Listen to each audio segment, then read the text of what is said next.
దేవుని నామానికి స్తోత్రం కలుగును గాక. ఎలోహిం టీవీ ప్రేక్షకులందరికీ నా హృదయపూర్వక వందనాలు చెల్లించుకుంటున్నాను. జీవం కలిగిన దేవుని కృపావర్షం మనందరిపై సమృద్ధిగా కురియును గాక. దేవుడు మాట్లాడుచున్న ప్రతి మాటను బట్టి వినుచున్న వారి హృదయాలు తెప్పరెల్లజేయును గాక. చిన్న ప్రార్థన చేసుకుందాం. పరిశుద్ధుడా, ప్రేమ కలిగిన తండ్రి, జీవం కలిగిన మా యేసయ్య, నీ పరిశుద్ధ పాదాలకు వందనాలు. ఇంతవరకు నీ ఉచితమైన కృపను బట్టి కాచి కాపాడి సజీవులున్న దేశంలో ఉంచి ఈ రీతిగా నాయన నిన్ను స్తుతించుటకు ఆరాధించుటకు ప్రభా, నీ వాక్యమును ప్రభా నాయన తెలియజేయుటకు మీరు ఇచ్చిన కృపను బట్టి నీకు వందనాలు. వినుచున్నవారు నీ బిడ్డలై ఉన్నారు. వినువారి హృదయాలు గ్రహించినట్లు మీ ఆత్మాభిషేకము నాపై ఉంచి మీరు నాతో మాట్లాడండి ప్రభా. మీ మాటలు నా నోట ఉంచండి. నా నోటికి బూరగా ఉండి మీరు మాట్లాడండి ప్రభా. మీరు నాలో ఉండండి, నా చుట్టూ ఉండండి ప్రభా. నీకు వందనాలు. మీ మాటలు నాయన వినిపించుచుండగా అనేక హృదయాలు పట్టబట్టకు కావలసిన కృపను దయచేసి నీ నామానికి మహిమ ఘనత ప్రభావములు పొందుకోమని యేసు పరిశుద్ధ నామమును అడిగి వేడుకుంటున్నాము తండ్రి, ఆమేన్. దేవుని నామానికి స్తోత్రం కలుగును గాక. పాట పాడుకుందాం. ముఖదర్శనం చాలయ్యా నాకు, నీ ముఖదర్శనం చాలయ్యా, ముఖదర్శనం చాలయ్యా నాకు, నీ ముఖదర్శనం చాలయ్యా. సమీపించని తేజస్సులో నివసించు నా దైవమా, నీ ముఖదర్శనం చాలయ్యా. యేసయ్యా యేసయ్యా యేసయ్యా యేసయ్యా యేసయ్యా యేసయ్యా యేసయ్యా యేసయ్యా, ముఖదర్శనం చాలయ్యా నాకు, నీ ముఖదర్శనం చాలయ్యా. అన్నపానములు మరచి నీతో గడుపుట పరలోక అనుభవమే నాకది ఉన్నత భాగ్యమే. అన్నపానములు మరచి నీతో గడుపుట పరలోక అనుభవమే నాకది ఉన్నత భాగ్యమే.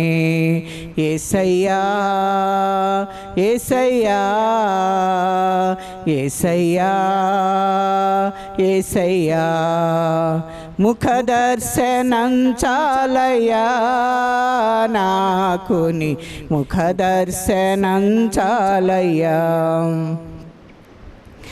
పరిశుద్ధ పరచబడి పరిపూర్ణత నుండి మహిమలో చేరుటయే అది నా హృదయ వాంఛయే.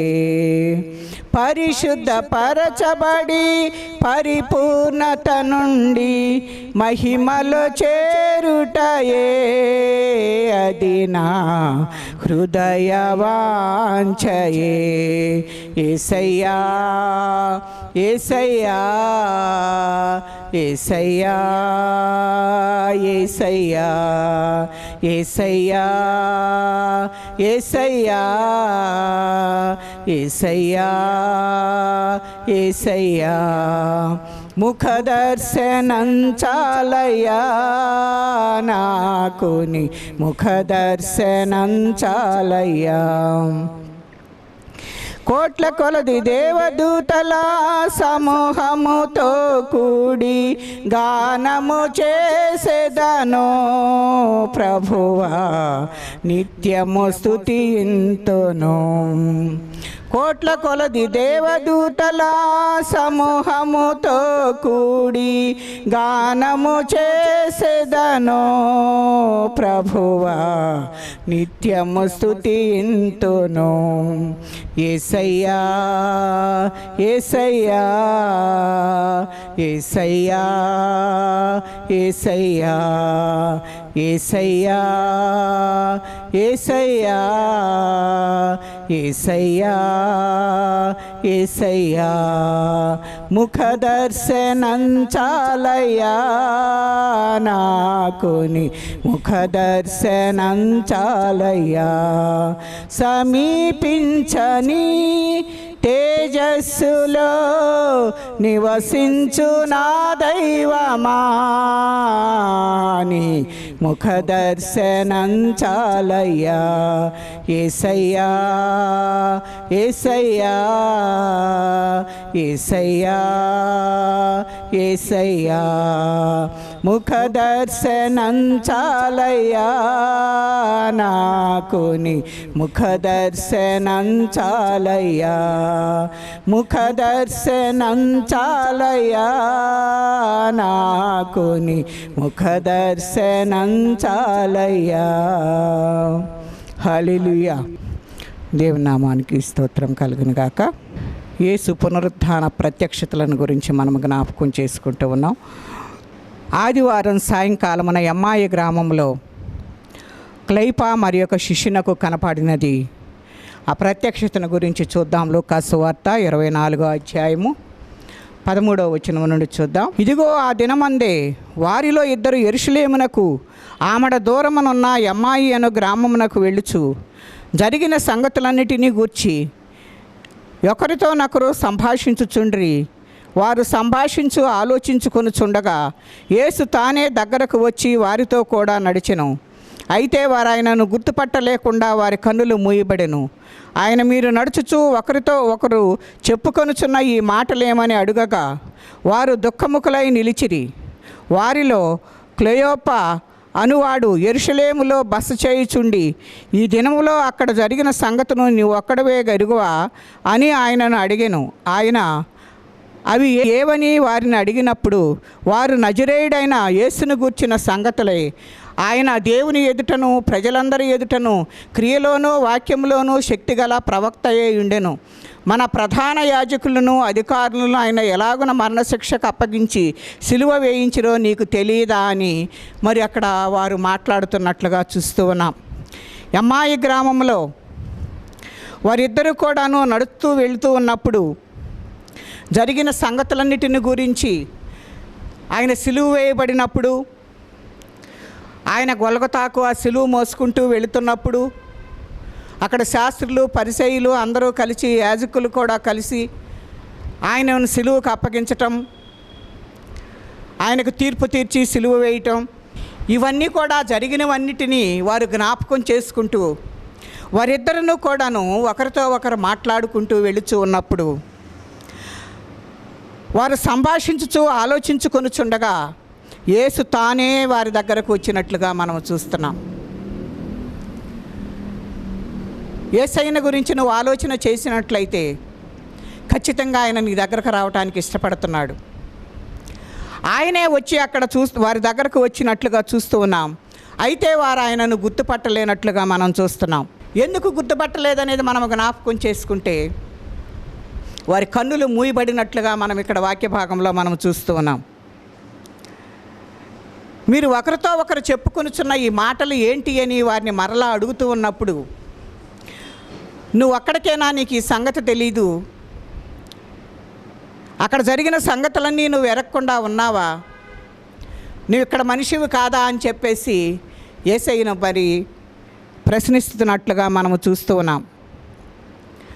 అవేంటి, ఏం జరిగింది, ఎందుకు, ఎలాగనా అని వారిని ప్రశ్న వేసినప్పుడు దేవుడు వారు చెప్తూ ఉన్నారు, ఆయనను ఈ రీతిగా సిలువ వేశారు, ఆయనను గురించి మేము తెలుసుకున్నాము, ఇలాగున చేశారు అని చెప్పేసి ఆయన ఒక ప్రవక్తగా ఉన్నాడు, ఎవరికి కూడాను ఏ కీడు కల్పించకుండా ఉన్నాడు, ఆయనను మరి ఈ రీతిగా అన్యాయముగా సిలువ వేశారు అని వారు ఒకరితో ఒకరు చెప్పుకుంటున్నట్లుగా మనము చూస్తూ ఉన్నాం. 30వ వచనం నుండి చూసుకుందాం. ఆయన వారితో కూడా భోజనమునకు కూర్చున్నప్పుడు ఒక రొట్టెను పట్టుకుని స్తోత్రం చేసి దాన్ని విరిచి వారికి పంచిపెట్టగా అని ఇక్కడ వ్రాయబడి ఉంది. ప్రభువైన యేసుక్రీస్తు వారు ఆ ఎమ్మాయి గ్రామంలో వెళుతూ ఉండగా మరి ప్రొద్దుపోయింది కనుక మీరు మాతో కూడా బస చేయండి అని చెప్పేసి ఆ శిష్యులు ఆ క్లెయోపా మాట్లాడినప్పుడు ఆయన వారి దగ్గర ఉండటానికి ఇష్టపడ్డాడు. ఇష్టపడిన తర్వాత ఆయన వారితో కూడా భోజనమునకు మరి అక్కడ భోజనం చేయటానికి కూర్చున్నట్లుగా మనం చూస్తున్నాం. ఆ భోజనము చేసినప్పుడు ఒక రొట్టెను పట్టుకొని స్తోత్రము చేసి దాన్ని విరిచి వారికి పంచిపెట్టగా వారి కన్నులు తెరవబడి ఆయనను గుర్తుపట్టిరి. అంతటా వారికి ఆయన అదృశ్యుడాయన అన్నట్లుగా ఇక్కడ వాక్య భాగంలో మనము చూస్తూ ఉన్నాం. ఇక్కడ శిష్యులు కన్నులు తెరవబడినట్లుగా మనము చూస్తూ ఉన్నాం. ఎమ్మాయి మార్గంలో వాళ్ళు వెలుచున్నవారు అప్పటి వరకు కూడాను వారి కన్నులు మూయబడినందున యేసయ్యను గుర్తుపట్టలేని పరిస్థితుల్లో ఉన్నారు. ఎప్పుడైతే వారితో పాటు భోజనానికి కూర్చొని రొట్టెను పట్టుకొని స్తోత్రం చేశాడో వారి కన్నులు తెరవబడినట్లుగా మనము చూస్తూ ఉన్నాం.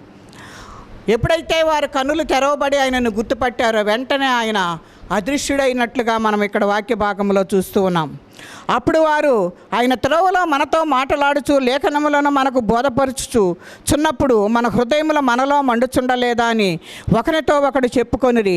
ఆ గడియలోనే వారు లేచి యెరూషలేమునకు తిరిగి వెళ్ళగా 11 శిష్యులను వారితో వారిని కూడి వచ్చి ప్రభువు నిజముగా లేచి సీమోనునకు కనబడనని చెప్పుకొనుచుండిరి.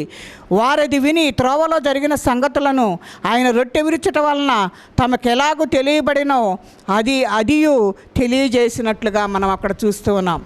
వాళ్ళు చూశారు, ఆయన లేవటం చూశారు.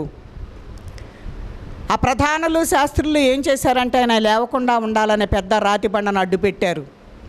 ఎవరైనా తీసుకెళ్తారేమోనని చెప్పేసి ఆయన లేస్తాడేమోనని వారు ఎంతగానో దానికి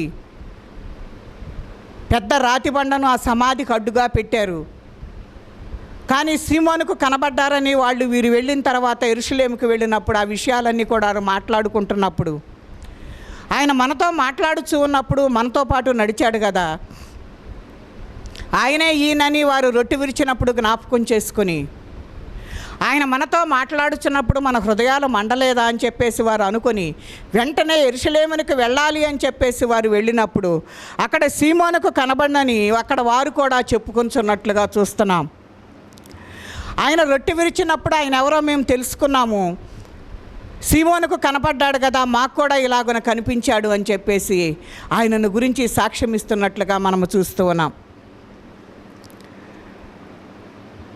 8 దినములైన తర్వాత యెరూషలేములోని మేడగదిలో కనబడినట్లుగా చూస్తూ ఉన్నాం. 11 మంది శిష్యులకు ఆయన కనబడినట్లుగా చూస్తూ ఉన్నాం. యోహాను సువార్త 20వ అధ్యాయం 26వ వచనం నుండి చూస్తే తోమా యేసును చూసినట్లుగా మనకి ఇక్కడ కనబడుతూ ఉంది. 8 దినములైన తర్వాత ఆయన శిష్యులు మరలా లోపల ఉన్నప్పుడు తోమా వారితో కూడా ఉండెను. తలుపులు మూయబడి ఉండగా యేసు వచ్చి మధ్యన నిలిచి మీకు సమాధానము కలుగునుగాక అనెను. తరువాత తోమాను చూచి నీ వ్రేలు ఇటు చాచి నా చేతులు చూడుము, నీ చెయ్యి చాచి నా ప్రక్కలో ఉంచి అవిశ్వాసివి కాక విశ్వాసి అయి ఉండుమనెను. అందుకు తోమా ఆయనతో నా ప్రభువా నా దేవా అనెను. యేసు నీవు నన్ను చూచి నమ్మితివి, చూడక నమ్మిన వారు ధన్యులని ఆయనతో చెప్పినట్లుగా మనం చూస్తున్నాం. యెరూషలేములో మేడగదిలో ఉన్నప్పుడు 11 మంది శిష్యులు అక్కడ ఉన్నప్పుడు అంతకుముందు ఒకసారి మరి 11 మంది శిష్యులకు కనపడినప్పుడు అక్కడ తోమా లేడు. ఇప్పుడైతే తోమా కూడా ఉన్నప్పుడు మరి యేసయ్య వారికి కనబడినట్లుగా మనం చూస్తూ ఉన్నాం. ఆ కనబడటమే కాకుండా ఆయన పిలుస్తున్నట్లుగా చూస్తూ ఉన్నాం. తలుపు మూయబడి ఉండగానే ఆయన ఆత్మరూపిగా ఉన్నాడు కనుక ఏ తలుపులు ఏ గోడలు ఆయనకు అడ్డు రావు, కానీ ఆయన ఎక్కడికైనా వెళ్ళగలడు అనేది మనం ఇక్కడ తెలుసుకోవాల్సిన వారమై ఉన్నాం. అలాగున ఆయన వచ్చి మీకు సమాధానము కలుగునుగాక అని చెప్పేసి ఆయన మాట్లాడినట్టుగా చూస్తున్నాం. అట్లాగా మాట్లాడిన తర్వాత తోమాను చూచి నీ వ్రేలు ఇటు చాచి నా చేతులలో చూడుము, నీ చెయ్యి చాచి నా ప్రక్కలో ఉంచి అవిశ్వాసివిగా ఉండకుండా విశ్వాసము గలవాడవై జీవించమని చెప్పేసి తోమాను హెచ్చరించినట్లుగా మనం ఇక్కడ చూస్తున్నాం. తోమా అయితే నమ్మలేదు. ప్రభు అయిన యేసుక్రీస్తు వారే అయితే ఆయనే వచ్చి కనుక మీకు కనబడినట్లయితే నేను ముందు ఆయన చేతుల్లో నేను వ్రేలి పెట్టి చూస్తేనే కానీ నేను నమ్మను అని వారితో మాట్లాడినట్లుగా చూస్తూ ఉన్నాం. అందుకనే నువ్వెందుకు చూసి మరి చూడకుండా ఉండి ఎందుకు అవిశ్వాసగా నువ్వు జీవించాలి అని ప్రభు అయిన యేసుక్రీస్తు వారి మధ్యలో నిలిచి సమాధానం అని చెప్పి ఆయన అంటున్నాడు కదా, ఇటు నా వైపు తిరిగి చూడు, నా ప్రక్కలో నీ వేలు పెట్టు, నా చేతుల్లో ఉన్న గాయాల్లో నీ వేలు పెట్టి చూడు, నేను అవునో కాదో తెలుసుకో, నువ్వు అవిశ్వాసగా ఉండటానికి వీల్లేదు, విశ్వాసవై ఉండాలి అని చెప్పేసి మరి దేవుడు తోమాతో మాట్లాడినట్లుగా చూస్తూ ఉన్నాం. అందుకు తోమా నా ప్రభువా నా దేవా అని అప్పుడు పిలుస్తున్నట్లుగా మనము చూస్తూ ఉన్నాం. యేసు నీవు నన్ను చూచి నమ్మితివి, చూడక నమ్మిన వారు ధన్యులని మరి అతనితో చెప్పినట్లుగా చూస్తూ ఉన్నాం. అప్పుడైతే అందరూ చూచి నమ్మారు, ప్రత్యక్షతలు ఇచ్చాడు దేవుడు. కానీ మనమైతే చూడకుండానే ఇప్పుడు నమ్ముతున్నాం గనక మనందరం కూడా మరి ధన్యులమని దేవుని యొక్క వాక్యము మనకు హెచ్చరిక చేసినట్లుగా మనం చూస్తూ ఉన్నాం. అలాగుననే యోహాను సువార్త 21:1 నుండి గనక మనము చూసినట్లయితే యేసు సముద్ర తీరం మన శిష్యులకు తాను ప్రత్యక్షపరచుకున్నట్లుగా మనము చూస్తూ ఉన్నాం. అటు తర్వాత యేసు తిబిరయ సముద్ర తీరం మన శిష్యులకు మరలా తన్ను ప్రత్యక్షపరచుకొనెను. ఆయన తన్ను ప్రత్యక్షపరచుకొనిన విధమేదనగా సీమోను పేతురును, దిదుమా అనబడిన తోమాయు, గలిలయలోని కానాను ఊరివాడగు నతనయేలును, జబదయి కుమారులను ఆయన శిష్యులలో మరి 2 కూడియుండిరి. సీమోను పేతురు, నేను చేపలు పట్టబోదునని వారితో అనగా వారు, మేమును నీతో కూడా వచ్చేదమన్నది. వారు వెళ్ళి దోణి ఎక్కిరి, కానీ ఆ రాత్రి ఏమీ పట్టలేదు. సూర్యోదయం అగుచుండగా యేసు ధరిని నిలిచెను. అయితే ఆయన యేసు అనే శిష్యులు గుర్తుపెట్టలేకపోయినట్లుగా మనం ఇక్కడ చూస్తూ ఉన్నాం. ఎందుకంటే ఈ లోకపు కన్నులతో మన హృదయం అంతా కూడా మన కన్నులు మూయబడి ఉంటున్నాయి కనుక ఆయన ప్రత్యక్షతను మనము చూడలేకపోతున్నాం అనేది మనము జ్ఞాపకం చేసుకునవలసిన వారమై ఉన్నాం. శిష్యులందరికీ మరి ఒకసారి ఆయన ప్రత్యక్షపరచుకోవటానికి, వారు చేపలు వేయటానికి, చేపలు పట్టుకోవటానికి, వల వేయటానికి సముద్ర తీరానికి వచ్చినప్పుడు ఆయన ఒడ్డున నిలబడి వారిని చూస్తున్నట్లుగా చూస్తూ ఉన్నాం. ఆయన చూచినప్పుడు వారు గుర్తుపట్టలేదు అనేది వాక్య భాగంలో వ్రాయబడి ఉంది. కనుక మనము జ్ఞాపకం చేసుకోవాల్సింది ఏంటంటే మన మనోనేత్రములు తెరవబడాలని దేవుణ్ణి అడగాలి. మన మనోనేత్రములకు సాతాను గుడ్డితనము కలుగు చేస్తుంది కనుక అట్టి స్థితి నుండి మనం విడుదల పొందాలని దేవుని మనము ప్రార్థించేవారిగా ఉండాలి.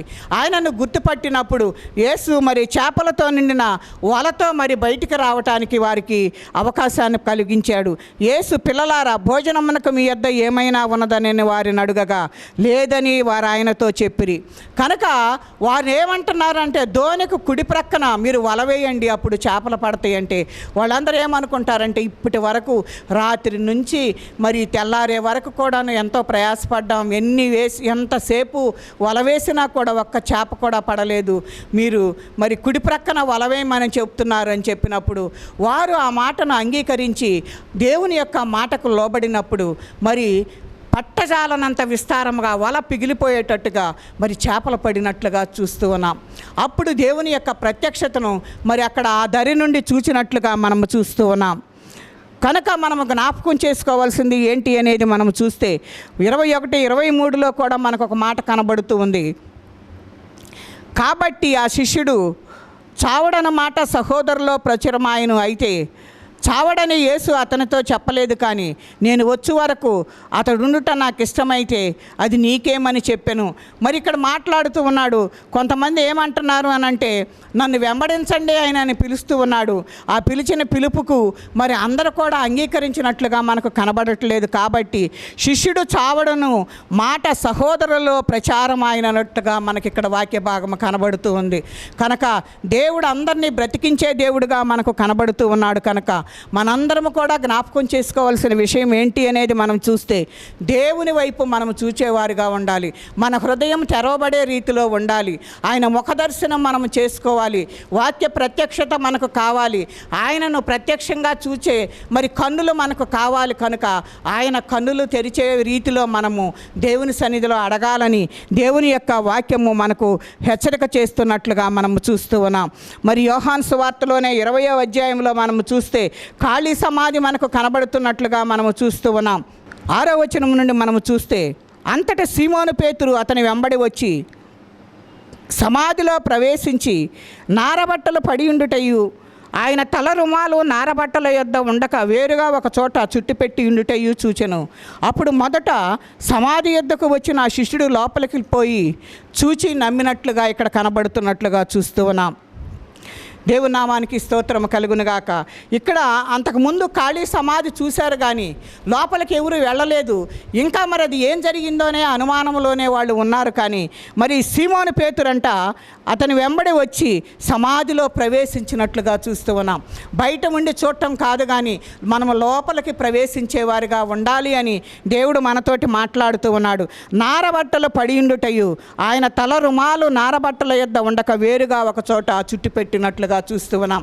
ఈ నారబట్టలను గురించి మనము జ్ఞాపకం చేసుకుంటే సీతాకోక చిలుకను మనము మరి జ్ఞాపకం చేసుకుంటే ఆ సీతాకోక చిలుకగా మారక ముందు అది ఏం చేస్తుందంటే ఒక గొంగళి పురుగుగా ఒక మరి గూడు కట్టుకుని దాంట్లో ఉండి అది కొన్ని దినములు అక్కడ ఉండిన తర్వాత అది ఎలాగున ఆ గూడును విడిచి బయటకు వచ్చి సీతాకోక చిలుకగా మారి ఎగురుతూ ఉంటుందో ప్రభు అయిన యేసుక్రీస్తు వారు కూడాను ఆ నారబట్టల్లో మరి అక్కడ ఒక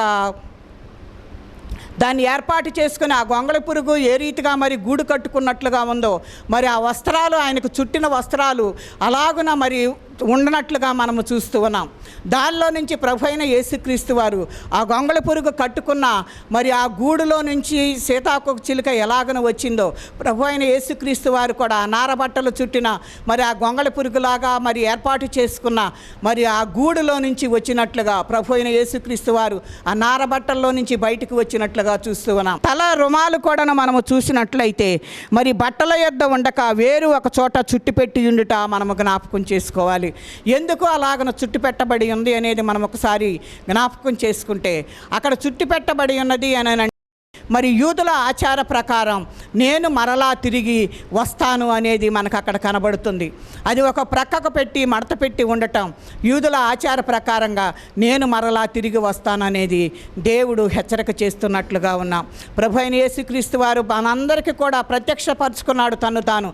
నేను లేచాను, నేను మీ అందరి కొరకు నేను ప్రాణం పెట్టాను, నా గాయాలు చూడండి, నన్ను చూడండి, నేను మరలా 3 దినములు సమాధిలో ఉండి నేను పైకి లేచాను, ఆ ప్రత్యక్షతను మీకు అందరికీ చూపించిన తర్వాతే నేను నా తండ్రి యొద్దకు వెళ్తాను అని చెప్పేసి ఆయన ఈ రీతిగా కనపరిచాడు.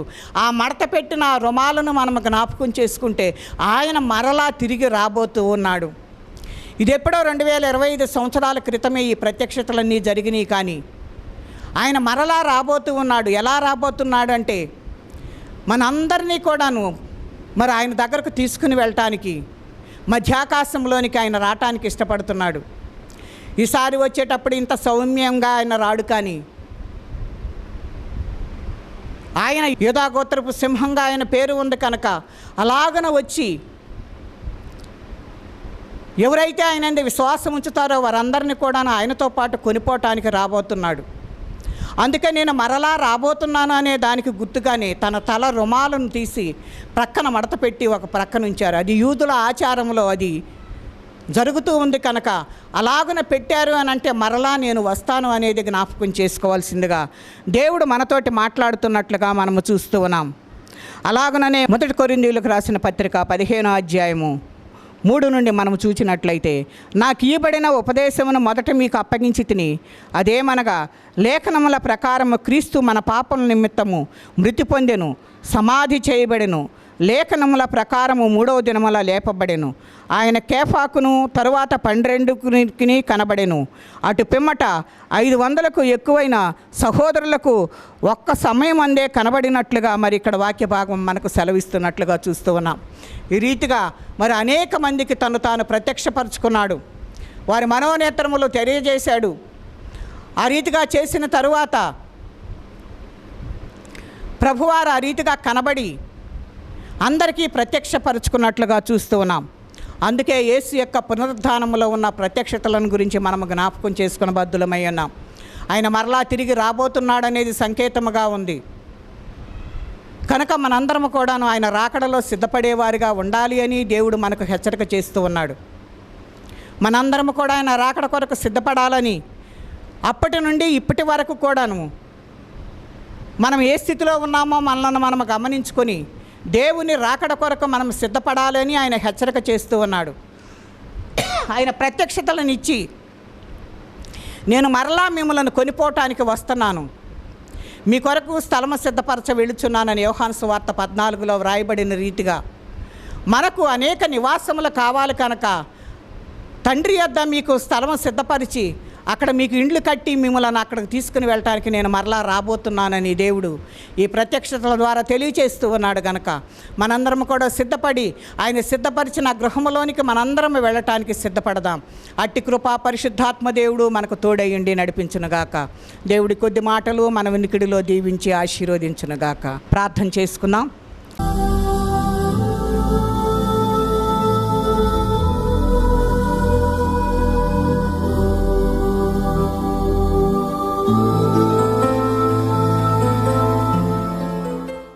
పరిశుద్ధుడా, ప్రేమ కలిగిన తండ్రి, నీ కొందనాలయ్యా.